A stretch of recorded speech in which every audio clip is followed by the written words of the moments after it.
இன்றைய இளைஞர்களுக்கு நீங்கள் இலக்கியத்தின் வாயிலாக சொல்ல வேண்டியது? நான் சொல்ல வேண்டியதில்லை, நாட்டினுடைய பிரதமரே சொல்லியிருக்கார். 2014 திருச்சி வந்தார். இந்த பரப்புரை கூட்டத்தை உரையாற்றுகின்ற பொழுது இறுதியில் சொன்னார், இதனால் இவன் முடிக்கும் என்றாய்ந்து அதனை அவன் கண்விடல் என்ற அடிப்படையில் வாக்களித்தால் நாட்டில் நல்லாட்சி மலர்வது உறுதியில் சொன்னார். சிலப்பதிகாரத்தில் இருக்க ஒப்பிட்டு இன்றைய நீதித்துறையை நீங்கள் என்ன சொல்லியிருக்கீங்க கருத்து? நீதி எப்படி இருக்குது? நீதி எப்படி இருக்குன்னா சிலப்பதிகாரம் இன்றைய நீதியும் சிலப்பதிகாரத்தில் சொன்ன நீதியும் கண்ணகி யார்? கோவலன் அவர் சோழ நாட்டு பாண்டிய நாட்டுக்காரியா? எங்கிருந்தோ வந்தது, இலங்கையிலிருந்து இங்கே வந்த மாதிரி எங்கிருந்தோ வந்தவர். அவர் பாண்டிய நாட்டினுடைய குடிமக்கள் அல்ல. கண்ணகியும் மாதவியும் ஒப்பிட்டு உங்கள் பார்வையில் நீங்கள் சொல்ல வர்றது, ஆக வாக்குக்காக சிலப்பதிகாரத்தை சிதைக்கிறாரு கலைஞர் இல்லைன்னு மறுப்பதுங்க. நீ கண்ணகிங்கிற படத்தை போட்டு பாருங்க, பூம்புகாரை போட்டு பாருங்க, எப்படி சிதைச்சிருக்காரு கலைஞர் பாருங்க. அடுத்து சொன்னீங்க, அதாவது கண்ணகியோட சிறந்தவள் ஆடல் பாடல் அழகு உள்ளிட்ட அனைத்து அம்சங்களும் திரும்ப பெற்றவள் மணிமேகலை. இந்த மணிமேகலையோட நடனம் அரங்கேற்றம் இருக்கணுமில்ல அப்படின்னு கேட்டது அவர் சொல்கிறா. தன்னுடைய மகள் அல்ல, இது கற்பு கடம்பூண்ட பொற்புடை தெய்வம் கண்ணகியினுடைய மகள்ங்கிறா. அந்த மாதிரி யாரையும் சொல்லுவாங்களா? அதனால் மாதவியோட மாண்புடையவள் யாரும் கிடையாது. ஐயா, காதலை பற்றி திருவள்ளுவர் திருக்குறளில் என்ன சொல்லி தரியா? இளைஞர் காவடி, இந்த புறம் ஒரு இளைஞர், இந்த புறம் இளைஞர் இருந்தால் தான் தூக்கிட்டு போக முடியும். ஒரு பக்கம் மட்டும் இளைஞர் வச்சுட்டு தூக்கிட்டு போக முடியுமா? அந்த மாதிரி இருமணமும் ஒரு மனமானால் தான். காதல் வேற காமம் வேற. காதல் வேற காமம் வேற, திருமணம் பந்தம் அதுக்குள்ளே தான் காதல்ன்ற விஷயம். நீங்கள் ரெண்டு கிட்டத்தட்ட ஒன்று தான். திருமணத்துக்கு முன்னாடி கள ஒழுக்கம், திருமணத்துக்கு பின்னாடி கற்பொழுக்கம்.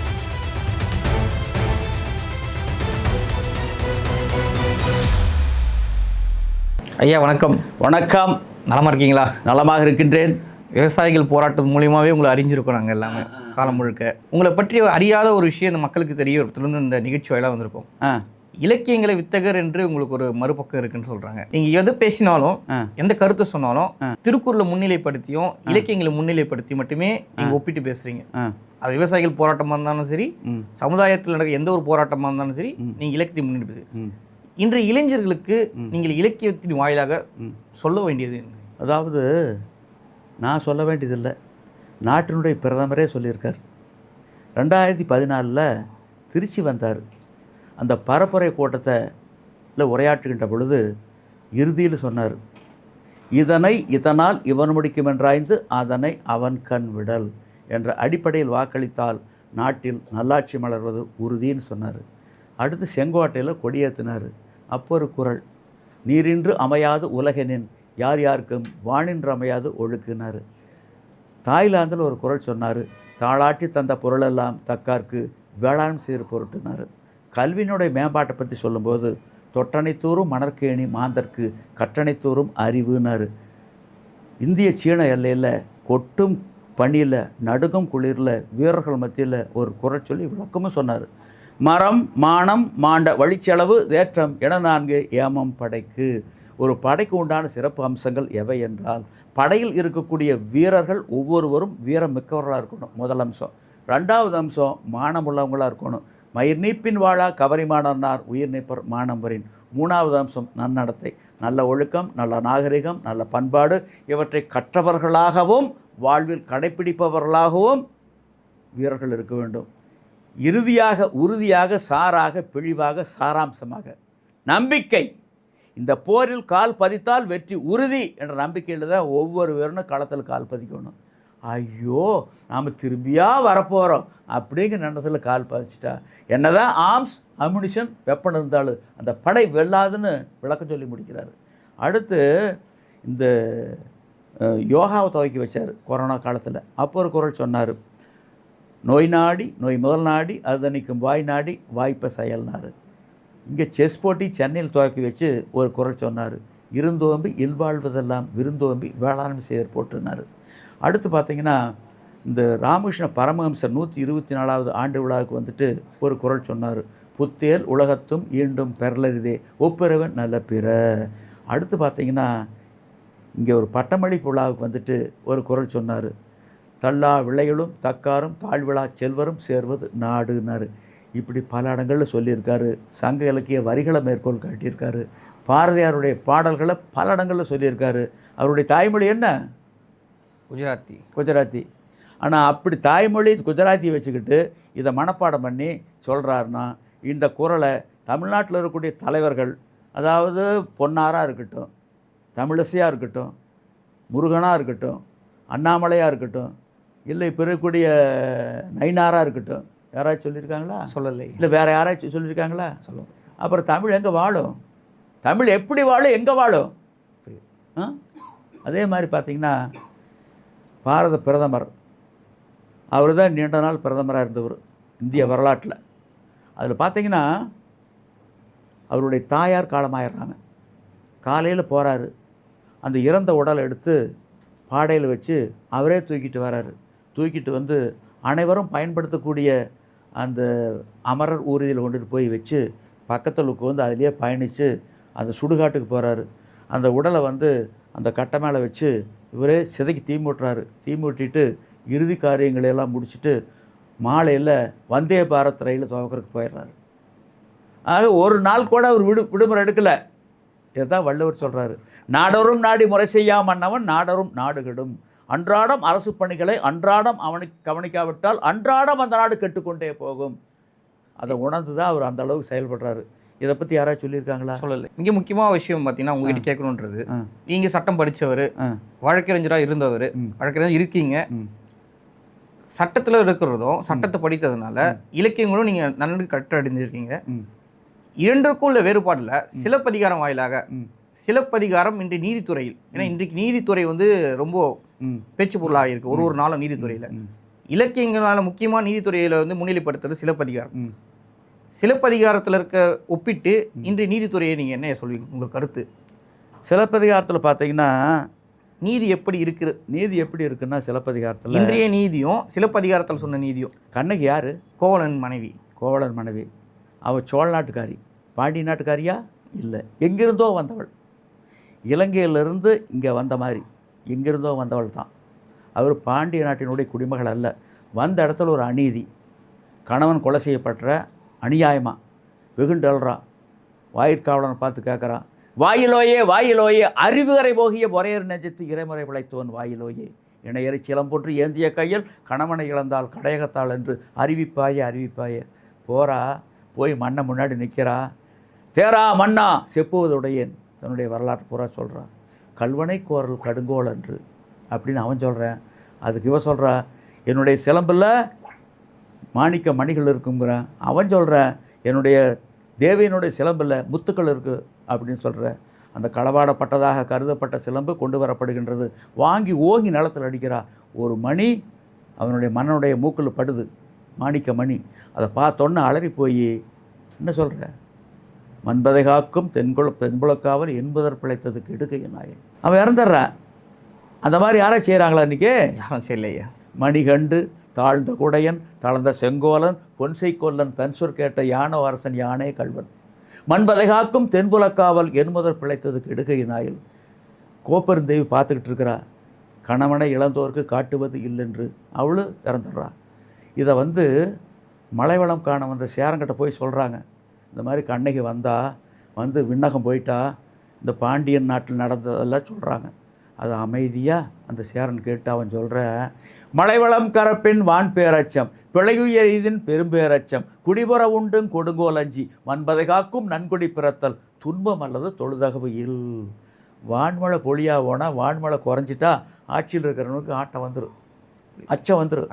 மலைவளம் பிழையுயிரெய்தின் பெரும்பேரச்சம், குடிமக்களுக்கு உள்நாட்டு தீய சக்திகளாலோ வெளிநாட்டு தீய சக்திகளாலோ எந்த நேரத்திலும் துன்பம் நேரலாம் அப்படின்னு அஞ்சு இருக்க வேண்டியது இருக்குது. ரெண்டாவது, கொடுங்கோலன்னு சொல்லிவிடுவாங்களோ குடிமக்கள் அப்படின்னு அஞ்சு அன்றாடம் ஆட்சி செய்வது என்பது துன்பமே தவிர ஒரு காலம் இன்பம் இல்லை. ஐயா, உங்ககிட்ட ஒரு முக்கியமான ஒரு 2 சிறப்பு அம்சங்கள் வந்து கேட்கணும். சிலப்பதிகாரத்தில் 2 கதாபாத்திரங்கள். அதில் ஒன்று வந்து கண்ணகி. எல்லாரும் கண்ணகியோட சிறப்பு அம்சங்களை பற்றி பேசியிருக்காங்க, எல்லாருக்கும் அறிஞ்சது. மாதவியை பற்றி சிறப்பு அம்சங்களை நீங்கள் பார்க்குறது என்ன? கண்ணகியும் மாதவியும் ஒப்பிட்டு உங்கள் பார்வையில் நீங்கள் சொல்ல வர்றது என்ன? அதாவது இதுக்கு முன்னாடி சொன்னதில் ஒன்று முடிச்சிடுறேன். சரி, கண்ணகின்னு ஒரு படம் வந்தது தெரியுமா? திரைப்படம் யார்? கண்ணகின்னு ஒரு படம் அந்த காலத்தில் வந்தது. கண்ணாம்பா கண்ணகியாக நடிச்சிருப்பாங்க. கண்ணாம்பாங்கிற நடிகை கண்ணகியாக நடிச்சிருப்பாங்க. கண்ணகிங்கிற பேரில் வந்தது. அது அந்த சிலப்பதிகாரத்தை தழுவி வந்திருக்குது. அதுக்கு பின்னாடி பூம்புகார்னு ஒரு படம் வந்தது. அது யார் கதவாசன் எழுதுனா? கலைஞர் கருணாநிதி, மேகலா பிக்சர்ஸ். அது வந்து 1963 வாக்கில் வந்தது. அப்போது இவர் கதை எழுதுகிறார். சிலப்பதிகாரத்தில் என்ன வருது? மணிகண்டு தாழ்ந்த குடையன் தளர்ந்த செங்கோலன் பொன்சை கொல்லன் தன் சொற்கேட்ட யானை அரசன் யானே கல்வன். ஆக பொற்கொல்லன் தான் இதில் வந்து வில்லன். அவன் தான் திருப்புனை ஏற்படுத்துகிற, அவன் தான் தேவியனுடைய சிலம்பை வந்து களவாடுற. ஆனால் அவர் கதை எழுதுகிறார் கலைஞர். எழுதும்போது அந்த காலகட்டத்தில் 1962 இந்திய சீன போர். அந்த போரில் இந்தியாவுக்கு பெருத்த அடி, ஒரு பொருளாதார நெருக்கடி நாட்டில். அதனால் அப்போ இருந்த நிதியமைச்சர் மொரார்ஜி தேசாய் வந்து தங்க கட்டுப்பாடு சட்டம் கொண்டு வர்றாரு.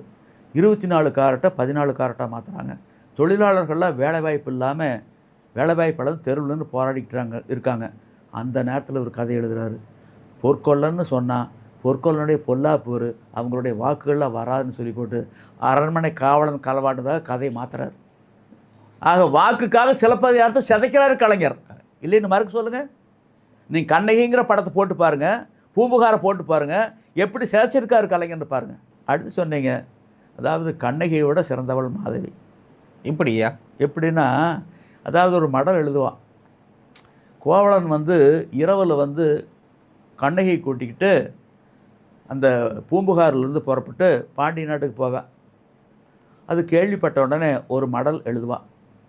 அடிகள் முன்னர் யானடி வீழ்ந்தேன், வடியா கிளவி மணங்கொழல் வேண்டும், குறவர் பணி அன்றியும் குலப்பிறப்பாட்டியோடு இரவடை கழிதற்கு என் பிழை பெரியது கையறு நெஞ்சம் கடிதல் வேண்டும் பொய்தீர் காட்சி புறையோய் போற்றி.